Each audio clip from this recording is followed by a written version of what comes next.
Olá, gente. Já já vamos começar mais essa live aqui no Instagram do Observatório Nacional. Hoje a participante é a astrônoma Simone Daflon. Vou esperar só mais um tempinho para chegar mais gente e vamos dar início a essa live de hoje, que é sobre estrelas. Muitas pessoas fizeram perguntas nas últimas horas, então nós vamos estar utilizando essas perguntas como base para a live. Aguardando só mais um pouco para esperar outras pessoas chegarem. Lembrando que a live de hoje é sobre estrelas. Para dar início ao debate. E só para contextualizar, para quem não acompanhou a última live, a live da passada sobre astronomia de forma mais ampla, aí a Simone. Bem-vinda, Simone. Ótimo estar aqui com você. Obrigada, Ian. Só para contextualizar, nesse período de pandemia, de quarentena, o Observatório Nacional está realizando uma série de projetos que nós intitulamos o ON na sua casa, que são projetos voltados para a divulgação científica nesses tempos que todos nós estamos com a rotina completamente alterada pela pandemia. E um desses projetos são as lives realizadas semanalmente, inicialmente toda quarta-feira, nesse mesmo horário, 7 horas, com pesquisadores do Observatório Nacional de diversos assuntos. Na semana passada, nós debatemos astronomia, e nessa semana, astronomia de uma forma mais ampla. Nessa semana, vamos estar focando no tema das estrelas. Vou passar para a Simone para ela se apresentar. Obrigada, Ian. Bom, meu nome é Simone, eu sou astrônoma, trabalho no Observatório Nacional. A minha área de pesquisa é astrofísica estelar. Então, assim, a ideia desse bate-papo de hoje era para a gente conversar um pouco mais sobre estrelas, né? E, bom, durante os últimos dias aí, algumas pessoas já mandaram algumas perguntas e eu vou começar, então, essa live de hoje respondendo as perguntas que foram enviadas, tá bom?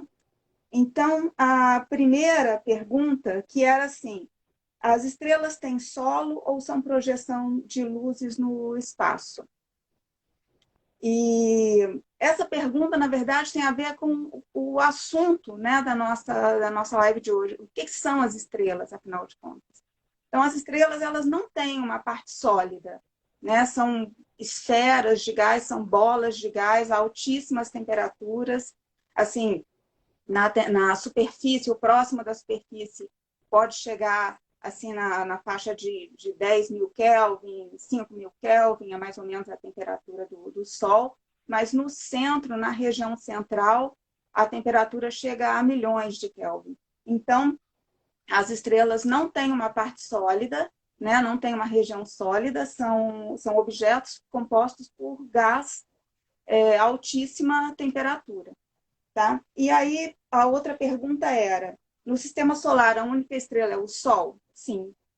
No sistema solar, a única estrela é o Sol, mas não quer dizer que seja o único sistema planetário, a única estrela que tem sistema planetário. Né? Hoje em dia, cada vez mais, a gente vai conhecendo umas estrelas que têm pelo menos um planeta orbitando ao redor dessas estrelas. Aí eu agrupei aqui, tem pelo umas 3 perguntas sobre cores das estrelas. Perguntando assim, se as estrelas têm cores diferentes, como que é produzida as estrelas, por que não existem estrelas verdes, né? Bom, então, começando falando das cores das estrelas, elas emitem energia, né? E a distribuição de energia ela é concentrada numa determinada faixa espectral, de acordo com a quantidade de energia que elas emitem. Então, por exemplo, uma estrela muito quente, ela vai emitir a energia mais concentrada nos comprimentos de onda mais energéticos, mais ali no ultravioleta, mais perto do azul, enquanto que as estrelas mais frias vão apresentar, a distribuição de energia dela vai ser mais deslocada os comprimentos de onda mais próximos do vermelho. Então, por isso que a gente diz que, geralmente, as estrelas mais frias, elas parecem ser mais vermelhas, né? Porque o pico da distribuição de energia é mais perto do vermelho. Enquanto as estrelas mais quentes, elas são mais brancas, né?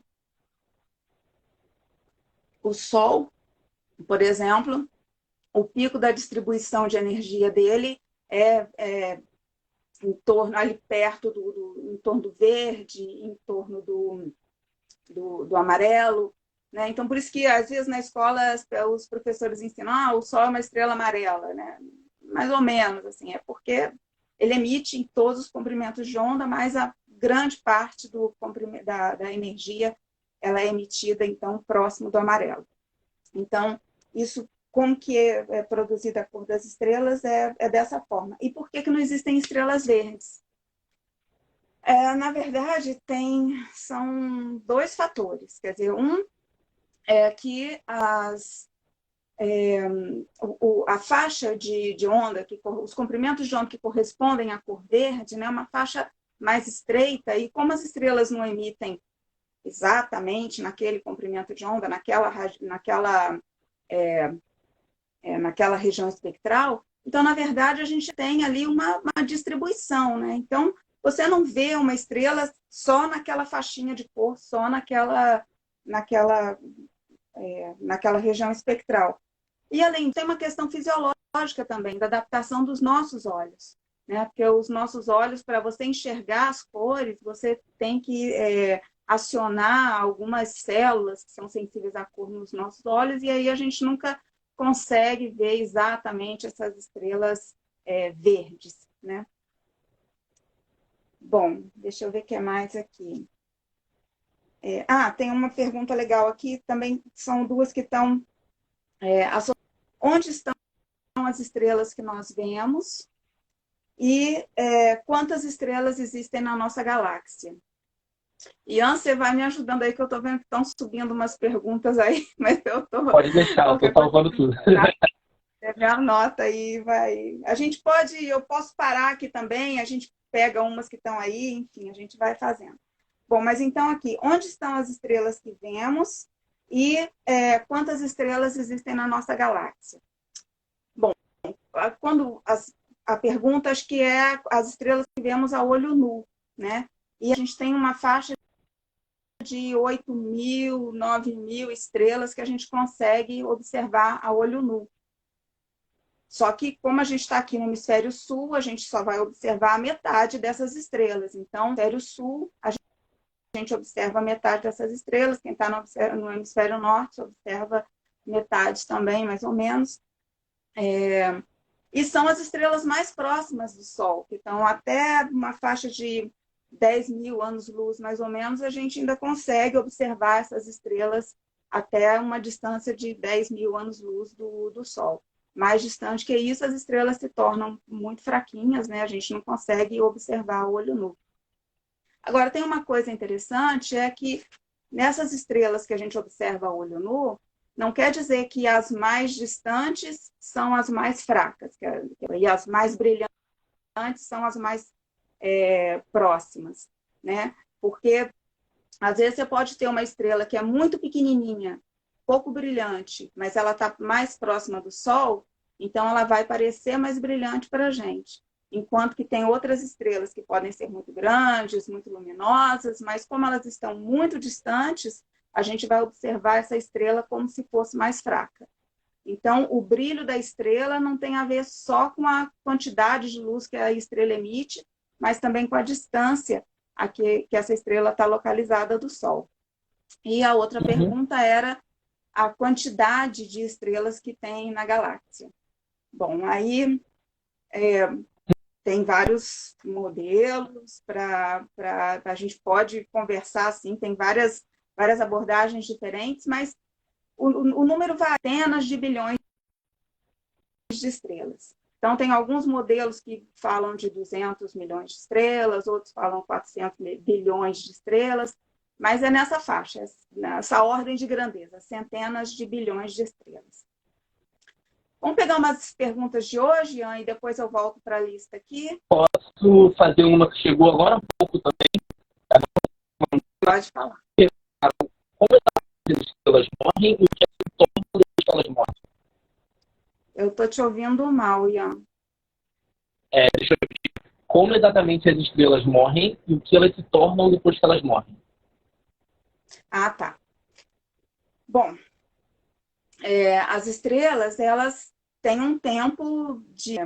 Enfim, elas são essas bolas de gás que estão em equilíbrio. O que a gente chama de vida da estrela, na verdade, é uma sucessão de etapas de situações de equilíbrio da estrela. E ela se organiza, né? Ela fica em equilíbrio, ela produzindo energia no núcleo dela e contendo o colapso gravitacional. Então, basicamente, isso é a estrela em equilíbrio entre o colapso gravitacional e a produção de energia. E enquanto ela se mantém em equilíbrio, a gente diz que ela está viva, né? Então, às vezes, ela pode passar por fases em que ou ela se expande ou ela se contrai, e ela tem que se reorganizar para continuar em equilíbrio, em outro estágio de equilíbrio. Então, isso tudo que a gente chama de evolução de estrela, a gente pode dizer que é a vida da estrela, né? E tem várias maneiras das estrelas chegarem, então, aos estágios finais de evolução. E isso vai depender, basicamente, da massa da estrela. Então, quando é uma estrela pequena, tipo o Sol, ele tem uma evolução que é completamente diferente de uma estrela muito grande, que tenha, vamos supor, 10 vezes a massa do Sol. A evolução dessas estrelas é completamente diferente. Tá? Então, uma estrela como o Sol, ela vai bem no futuro, o Sol tem na faixa de 4,5 bilhões de anos e ainda deve ficar em equilíbrio, né? Viver por mais 4,5 bilhões de anos, talvez, provavelmente. E lá na frente, quando o Sol deve expandir a atmosfera, as camadas mais externas da atmosfera dele devem se expandir e deve formar uma gigante vermelha. Né? Então, ele vai ficar muito maior e vai ficar mais fria e vai se tornar uma gigante vermelha. E depois disso, a parte final da evolução do Sol a parte central da estrela deve ir para formar uma anã branca, enquanto que essa atmosfera, né, essa casquinha de atmosfera em torno da estrela, ela vai evoluir para formar uma nebulosa planetária. É um objeto gasoso, bonito, que a gente observa no céu. Então, uma estrela como o Sol evolui dessa maneira. Já uma estrela que tenha, vamos supor, 15, 20 massas solares, ela vai evoluir de outra forma, completamente diferente, vai explodir como uma supernova, né? E vai deixar como remanescente compacto um buraco negro ou uma estrela de nêutrons, enfim, depende também da massa inicial. Então, toda a evolução da estrela, ela é parâmetro massa. A massa é o parâmetro principal que vai definir como que a estrela vai evoluir e, portanto, como que ela vai morrer. Tá. A Alba perguntou um pouco mais acima se o Sol é uma estrela pequena e qual é exatamente o parâmetro para essa definição. Então, o Sol o principal parâmetro para a gente classificar as estrelas é a massa, porque a massa vai definir tudo na vida da estrela, vai definir quanto tempo que a estrela vive, né? Como que ela vai produzir energia. Então, a massa é o parâmetro fundamental. E se a gente olhar aqui para a nossa galáxia, a gente vai ver que tem muito mais estrelas pequenas do que estrelas grandes.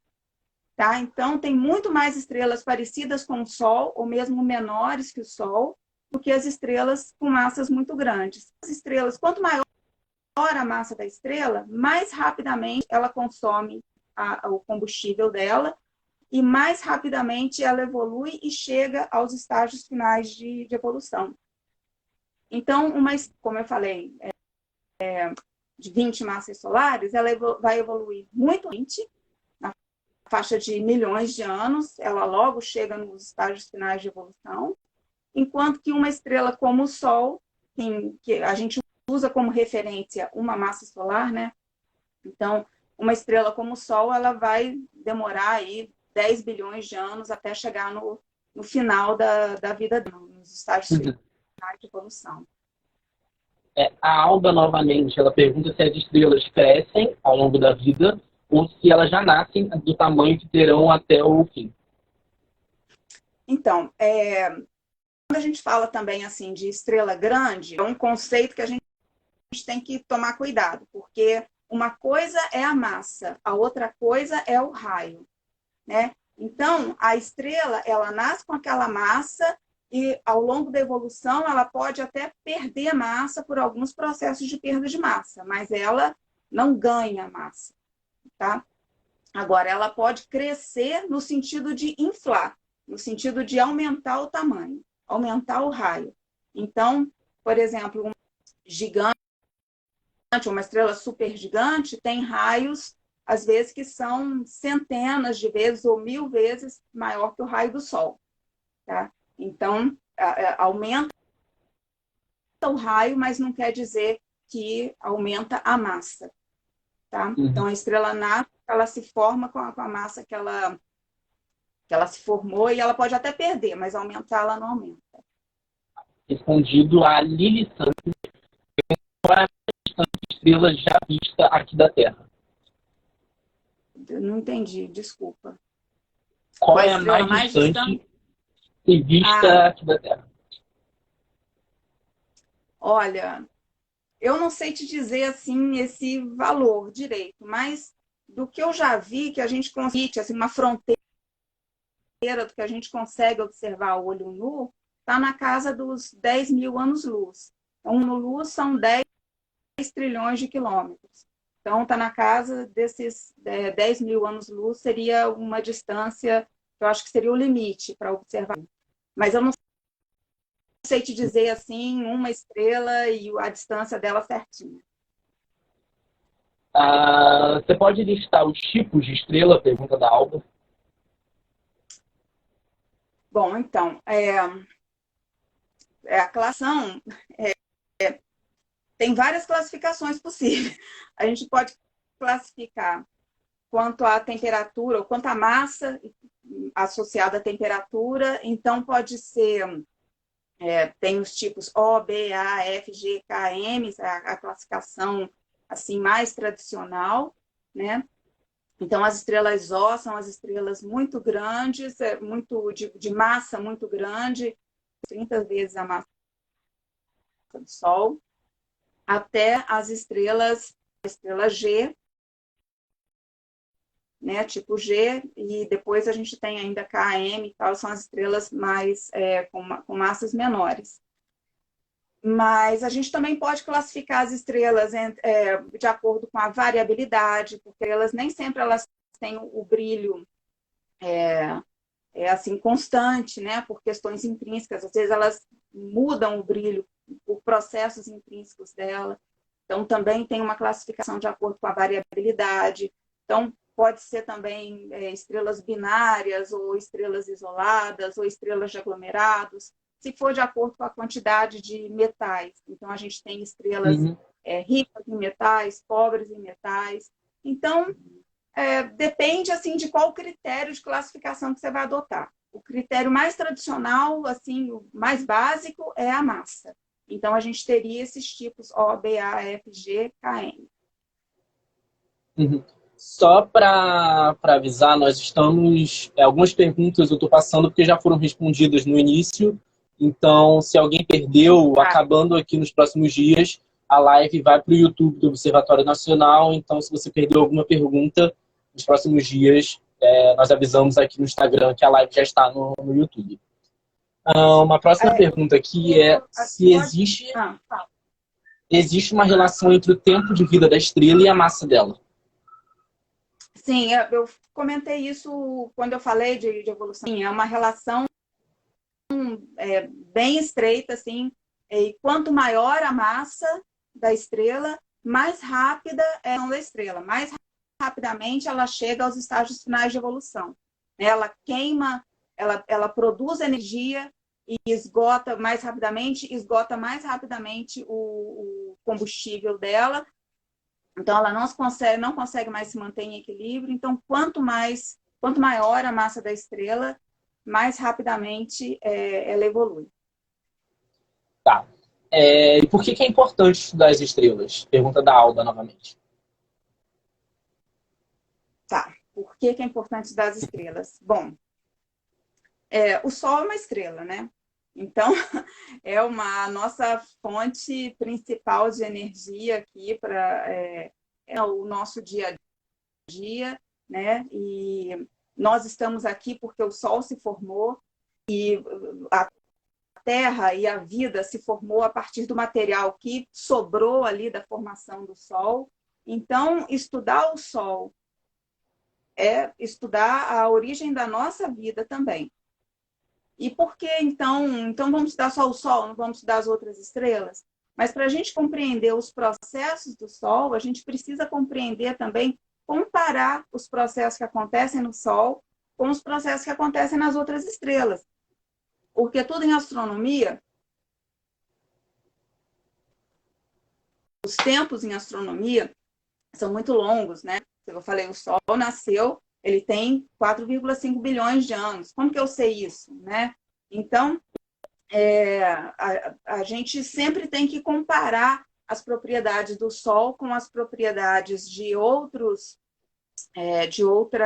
estrelas, para a gente conseguir colocar todas essas peças juntas e compreender como que o Sol evolui, como que as estrelas em geral evoluem, para a gente compreender a própria evolução do Sol, né? Então, e além disso, tem uma frase célebre do Carl Sagan, né, quando ele apresentou o cosmos pela primeira vez, por causa do Carl Sagan que eu vim fazer astronomia, que eu estou aqui hoje, mas que ele falava assim, que nós somos o pó das estrelas, né? E é verdade, porque todos os átomos que constituem tudo que a gente vê na Terra foram produzidos por gerações de estrelas que antecederam o Sol. Não foram produzidas pelo Sol, né? Mas foram produzidas por gerações de estrelas que existiram nesse lugar onde o Sol se formou. O Sol se formou a partir de um material que foi enriquecido quimicamente por gerações estelares anteriores. Então, todos esses elementos foram produzidos por processos de nucleossíntese nas estrelas, né? Então, a gente estar aqui hoje, né, nós estamos vivos e estamos aqui conversando hoje porque existiram estrelas aqui antes e existe o Sol aqui agora. Então, acho que é por isso. A Alba perguntou também por que eu resolvi estudar estrelas. Foi por causa do Carl Sagan. Então, assim, eu vim fazer astronomia, sempre gostei de ciências, mas me encantei pelo cosmos lá nos anos 80 e fiquei fascinada pela série que o Carl Sagan apresentou na época. E comecei a fazer o curso. Durante o curso, eu experimentei outras coisas também, mas quando eu comecei a fazer iniciação científica em astrofísica estelar, assim, eu me identifiquei muito, porque eu fui trabalhar com espectroscopia. Espectroscopia é uma técnica super legal, porque é uma ferramenta muito importante em astrofísica que te dá, te permite, né, chegar a resultados muito legais, te permite determinar a temperatura da estrela, a composição química, se a estrela gira, velocidade, se a estrela está se afastando ou se aproximando de você. Então, assim, a espectroscopia é uma técnica muito poderosa e eu fiquei com isso e estou fazendo isso até hoje. E eu vou voltar um pouquinho para aquela lista. Vamos. Diga, posso voltar um pouquinho para aquela lista aqui, que tem várias perguntas aqui que ainda tem, que estão sem resposta. Pode sim, claro. Vamos tentar. Tem uma aqui. Essa aqui eu acho que eu já falei mais ou menos. existem estrelas iguais ou cada uma é diferente da outra? Quando eu falei de classificação de estrelas, eu acho que eu dei essa ideia, né? De que as estrelas têm massas diferentes e a gente tem mais estrelas pequenas do que mais estrelas de massa pequena do que estrelas de massa grande. Mas tem algumas estrelas que têm propriedades parecidas, sim. Né? Então, às vezes tem estrelas e tem um tipo de estudo que está sendo muito comum hoje em dia, que chama a busca por gêmeas solares, por estrelas parecidas com o Sol. Então, que essas estrelas que são parecidas com o Sol também são estrelas que têm alta probabilidade de ter planetas como a Terra. Então, tem uma busca por essas gêmeas solares. E o que são essas gêmeas solares? Então, são estrelas que massa parecida com a do Sol, temperatura parecida com a do Sol, composição do Sol. Então, eles vão procurando essas estrelas que tem uma série de, né, para você classificar uma estrela como uma gêmea solar. Tem algumas estrelas que têm propriedades parecidas, sim. Deixa eu ver o que mais aqui. Tem uma aqui que fala, que eu acho que até foi uma que ficou da última live, que era para falar sobre Betelgeuse. Uhum. Não foi isso? Isso, foi uma pergunta feita na semana passada. Isso, foi na semana passada. Então, Betelgeuse é uma estrela que ficou bastante na mídia aí há um ou 2 meses atrás, e porque ela é uma estrela muito grande, muito brilhante, é uma estrela de Órion, da constelação de Órion. Todo mundo conhece aquela constelação das Três Marias, então é uma estrela vermelhinha que fica assim acima das Três Marias. Então, essa estrela ela é variável, todo mundo já sabia que ela era uma variável, mas aí de repente ela começou a apresentar uma variação assim anormal no brilho dela e as pessoas ficaram assim um pouco entusiasmadas, porque essa estrela é uma dessas estrelas que eu disse que tem uma massa muito grande, que ela tem uma massa na faixa de 15 vezes a massa do Sol, e, portanto, é uma estrela que a gente espera que ela deve explodir como uma supernova. Então, o pessoal logo ficou todo animado, achando que a estrela ia explodir como supernova e tal, e a mídia ficou alvoroçada por causa disso. Mas, na verdade, assim, do que a gente sabe, a teoria de evolução estelar,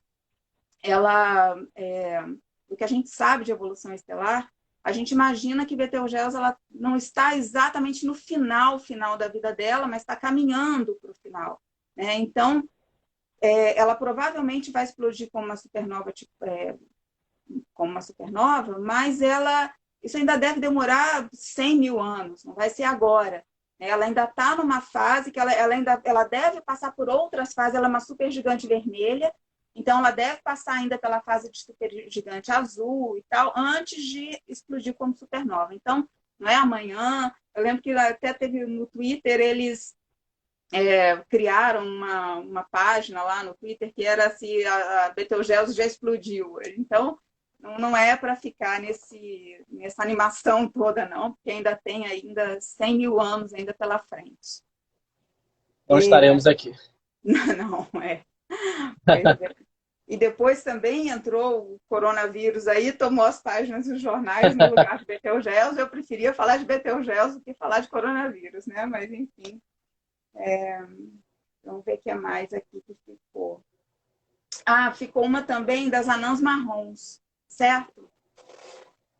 Alguém perguntou o que são anãs marrons. Então, anãs marrons, lembra que eu falei que então, a gente tem uma classificação de estrelas de acordo com a massa. E quanto menor a massa, né, mais tempo vive a estrela, né? Maior é o tempo de vida dela. Então, essas anãs marrons são estrelas que estão no limite inferior de massa, tá? E elas, na verdade, nem podem ser muito chamadas assim de estrelas, não. A gente tem um critério para definir uma estrela, que é um objeto né, que tem uma queima estável de hidrogênio no núcleo, tá? E aí, essas anãs marrons, elas têm uma massa muito pequena, assim, 8% da massa do Sol ou menor, e não é suficiente, essa massa, então, não é suficiente para elevar a temperatura no núcleo para iniciar essa queima regular de hidrogênio. Então, ela passa por uns suspiros, assim, de queima, mas ela não tem de queima intermitente, mas ela não tem uma queima regular de hidrogênio. Então, por isso é que a gente nem classifica a anã marrom, na verdade, como uma estrela. É um objeto, assim, meio de transição entre um planeta muito grande, um Júpiter muito grande, um planeta não, porque senão a gente pode pensar em planeta rochoso, mas um Júpiter muito grande ou uma estrela de massa muito pequena. Então, ela é um objeto aqui de transição. Simone, deixa eu aproveitar essa sua última fala para perguntar uma coisa que falaram mais para cima no início da live. Perguntaram se é verdade que Júpiter é uma estrela que não deu certo. Não, não é verdade, porque a massa de Júpiter, justamente, a massa é muito pequena para a gente fazer essa afirmação, né? E até pelo processo de formação de Júpiter, a formação a partir de um disco em torno de uma estrela, que é a formação de planetas, que é diferente do processo de formação de estrela. Então, Júpiter não é uma estrela que não deu certo, tá? Essas anãs marrons, na verdade, muitas vezes a massa dessas estrelas ela é definida em termos de massas de Júpiter. Então, às vezes tem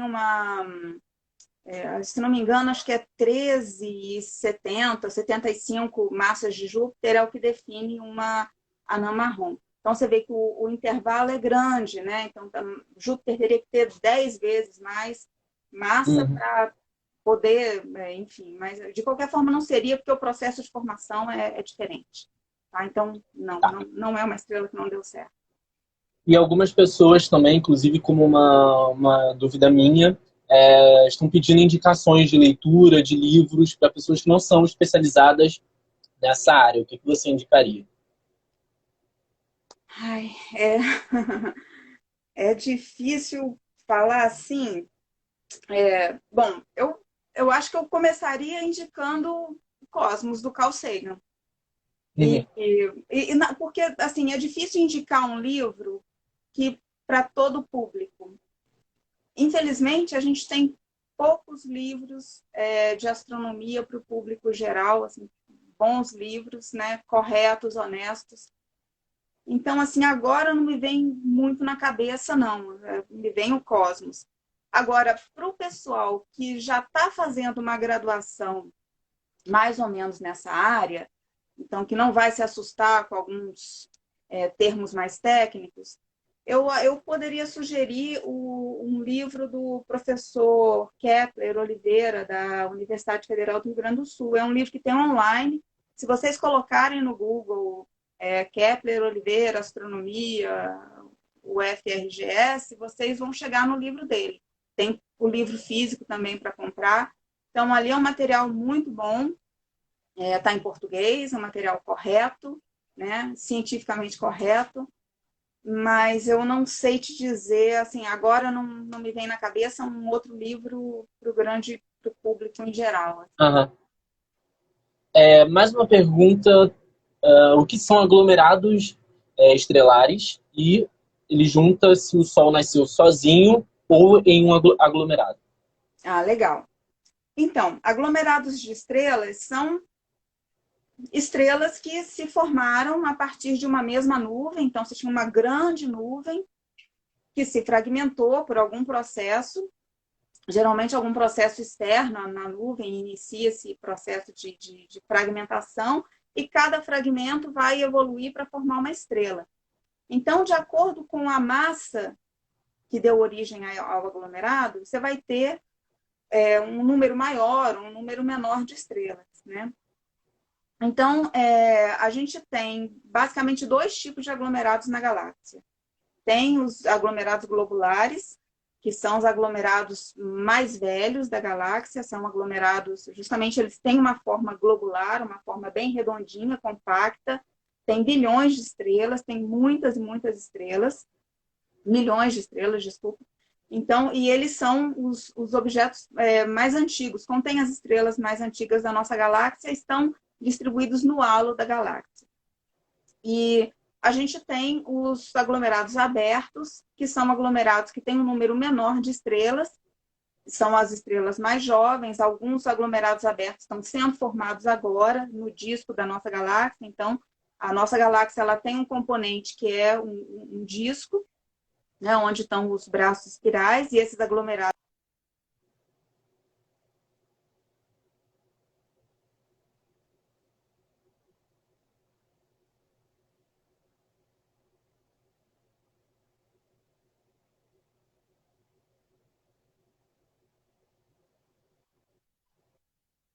aglomerado, né? É muito difícil, aliás, você explicar a formação de uma estrela isolada.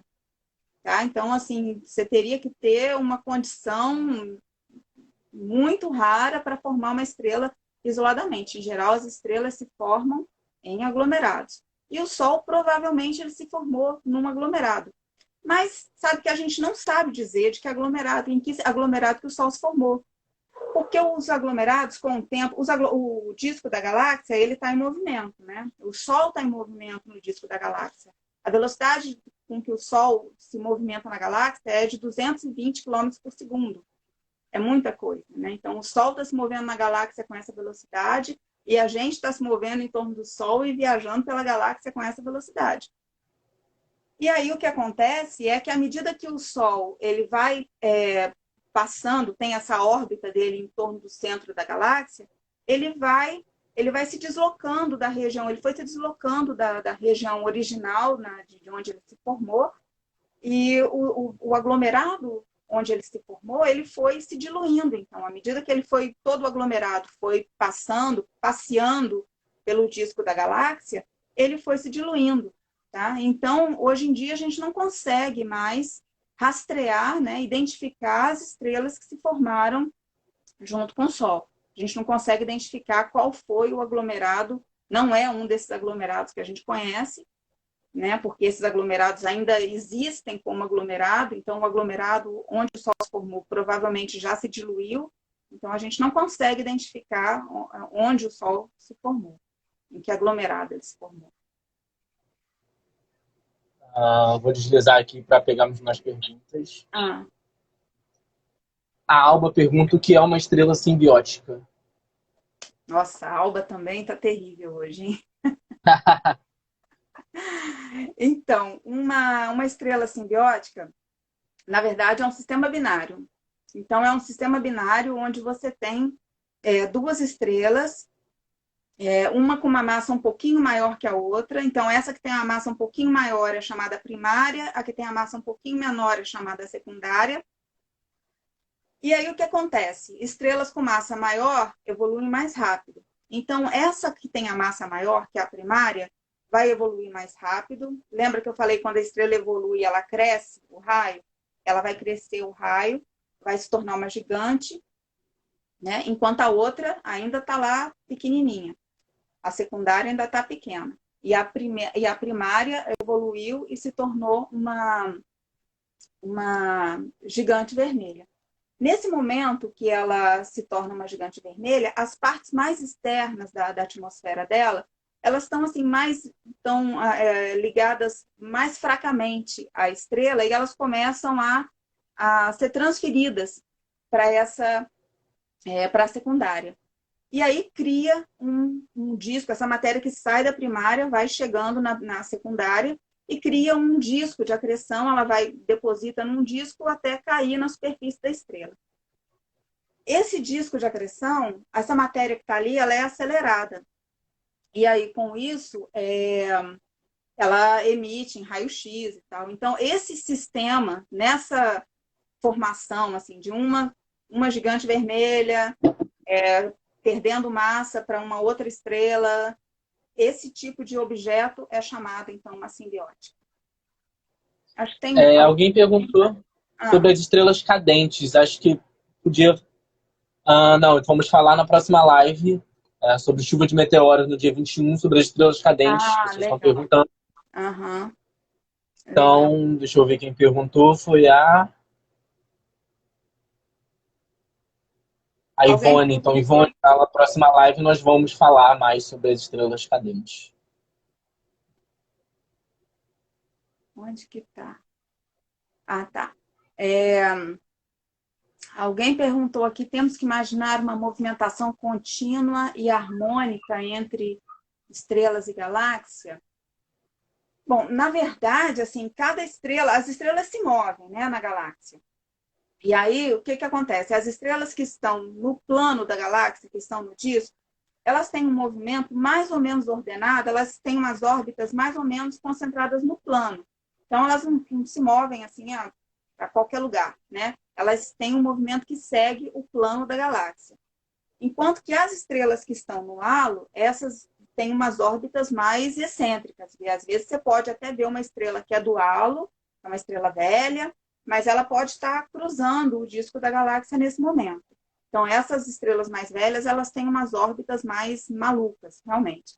Mas as estrelas do disco, elas têm um movimento mais certinho, né, seguindo a rotação do disco como um todo. Tá? Agora, do que a gente observa, assim, das estrelas que a gente observa no céu, o movimento das estrelas, a gente pode dividir em duas componentes. Tem uma componente que é como se fosse projetada no plano do céu, tá? Que a gente chama de movimento próprio, e tem uma componente que é projetada na linha divisada, que a estrela, então, vai estar se aproximando ou se afastando da gente. Então, é a chamada velocidade radial. Então, a combinação desse movimento próprio com a velocidade radial é que dá a velocidade verdadeira da estrela, né? Então, não é que a estrela está se deslocando sempre paralelo ou perpendicular, não. A gente tem uma composição de vetores da velocidade, né, da estrela. Vamos ver o que mais que tem aqui em cima. Tem essa pergunta do Regis agora, ó. O que ocorre quando cessam as atividades nucleares em uma estrela? Então, as estrelas, elas produzem energia para se manter em equilíbrio através dessas reações de nucleossíntese, né, que acontecem no interior, bem no centro mesmo, na região bem central mesmo da estrela. Aí, quando uma estrela, logo que ela começa a entrar na vida ativa dela, que a gente chama sequência principal, é a fase mais longa da evolução de uma estrela, que toma mais ou menos 90% da evolução de uma estrela, logo que ela entra nessa fase, ela está queimando hidrogênio e produzindo hélio. Então, ela vai queimar o hidrogênio que está ali no seu interior, né? Na região bem central. Não é na estrela toda, é só na região bem central mesmo. Bom, então, quando acontece, aí o hélio que ela vai produzindo vai se depositando cada vez mais na região mais central ainda da estrela. Então, você tem um núcleo, a parte mais central com hélio inerte, que ainda não está queimando, porque não tem temperatura alta o suficiente para queimar o hélio, e em torno dela tem uma região que está queimando hidrogênio. E todo o hidrogênio está queimando, produzindo hélio que vai se depositando no centro, e assim por diante. Chega um momento, então, em que não tem mais hidrogênio para queimar, e olha, quando eu falo assim, não tem mais hidrogênio para queimar, não é que não tem mais hidrogênio na estrela. Não tem mais hidrogênio naquela conchinha que tem a temperatura certa para queimar o hidrogênio. Toda a atmosfera da estrela tem hidrogênio, mas não tem a temperatura alta o suficiente para queimar. Então, as reações só acontecem na região central. Bom, então, quando a estrela não consegue mais produzir energia suficiente para se manter em equilíbrio, lembra que eu falei que a estrela estava em equilíbrio entre uma força para dentro, que é o colapso, e uma força para fora, que é a radiação empurrando para sair. Então, se você não produz mais a radiação que contém o colapso, o que vai acontecer? A estrela vai colapsar. Quando a estrela colapsa, o que vai acontecer? Vai aumentar a densidade no núcleo e vai aumentar a temperatura no núcleo. Aumentando a temperatura no núcleo, se atingir o valor mínimo necessário para iniciar a queima de hélio, então a estrela passa para a próxima fase da evolução, que é a queima de hélio. E isso, assim, para uma estrela de massa muito grande, tipo 20 massas solares, é uma sucessão de fases. Que ela vai queimando hidrogênio, depois tem uma fase que ela vai queimando hélio, depois tem uma fase que ela vai queimando carbono, e assim sucessivamente. Então, com isso, ela vai produzindo elementos cada vez mais pesados. Então, o hélio foi produzido a partir da queima do hidrogênio, o carbono foi produzido a partir da queima do hélio, e assim por diante. Vai produzindo elementos sucessivamente mais pesados. E por isso que a gente consegue, uma estrela consegue produzir todos os elementos, até o ferro, né? É o último elemento que ela consegue, que é produzido por queima nucleossintética no interior de uma estrela. E então ela vai passando por essas fases de equilíbrio. Então, enquanto ela está queimando, ela está em equilíbrio. Não queima mais, contrai. Aumenta a temperatura, passa para o próximo processo de queima. E assim por diante. Agora, lá no final, aí dependendo da massa da estrela, como eu falei, a evolução de uma estrela de massa pequena e de uma estrela de massa grande são diferentes. Mas lá no final, então, essas estrelas vão ter finais bem diferentes de acordo com a massa delas. A Tamires pergunta se é possível reconhecer uma estrela pelo ponto que ela está no céu. Bom, acho que o que ela quer perguntar, acho que o que ela está querendo saber é se a gente consegue identificar as estrelas de acordo com as constelações. Acho que é isso. Acho que é isso, né? Bom, as constelações, na verdade, elas não são agrupamentos físicos de estrelas, né? É só uma questão de projeção no plano do céu. Então, a gente chama asterismo, né? Que é só pela posição relativa delas. Então, você pode ter uma estrela que está muito longe, mas na linha divisada ali, você observa e parece que elas estão próximas umas das outras. E a nossa cultura associou essas posições das estrelas com desenhos, né? Então, essas constelações que a gente conhece aqui na nossa sociedade ocidental, mas, na verdade, várias outras culturas têm constelações diferentes.